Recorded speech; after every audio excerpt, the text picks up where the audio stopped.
নমস্কার বন্ধুরা, সীমাস kitchen and লাইফস্টাইলে আপনাদের সকলকে স্বাগত। গ্যাস পাওয়া যাচ্ছে না, তাই সব রকম সবজি দিয়ে কিভাবে রেসিপিটা বানাই, ভাজা বড়ালা, আপনারা দেখতে থাকুন। চলি রান্নাটা শুরু করি। বন্ধুরা, বাটা মাছগুলো ভেজে নিয়েছি। ওই মাছ ভাজার তেলে ফোড়নে দিয়ে দিচ্ছি কালো জিরে, কোচনো পেঁয়াজ আর 3টে কাঁচা লঙ্কা। এই ফোড়নের মধ্যে সবজিগুলোকে ভেজে নিচ্ছি, পটল, ডাঁটা, আলু। যাতে সমস্যা হলে এভাবে এক তরকারি মাছ করতে তাই এইভাবে আমরা রান্নাটা করছি। শুকনো মশলা পেস্টটা বানিয়ে নিচ্ছি। 1/2 চামচ হলুদ, 1/2 চামচ জিরে গুঁড়ো, 1/2 চামচ ধনে গুঁড়ো, সামান্য কাশ্মীরি লঙ্কার গুঁড়ো আর জল দিয়ে পেস্টটা বানিয়ে নিচ্ছি। আর এর মধ্যে দিয়ে দিচ্ছি 1 চামচ লবণ। সবজিগুলো কাঁচা গন্ধ চলে গেছে।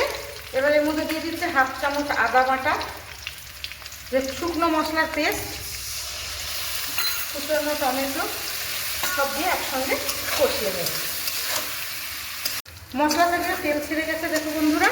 এবার দিয়ে দেবো ছাড়িয়ে রাখা মটরশুঁটি, মিশিয়ে নিচ্ছি।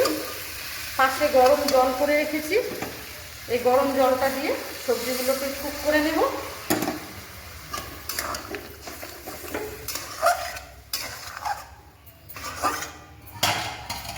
ঢাকনা চাপা দিয়ে সবজিগুলোকে কুক করে নিচ্ছি। দেখুন বন্ধুরা, সবজিগুলো খুব ভালোভাবে কুক হয়ে গেছে। এবার আমি ভেজে রাখা বাটা মাছটা মধ্যে দিয়ে দেবো।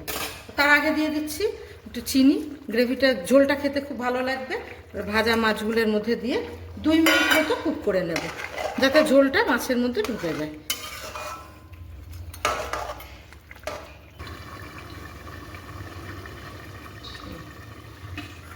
দেখুন বন্ধুরা, গ্যাস পাওয়া যাচ্ছে না বলে সব রকম সবজি দিয়ে কি সুন্দর একটা মাছের রেসিপি হয়ে গেছে।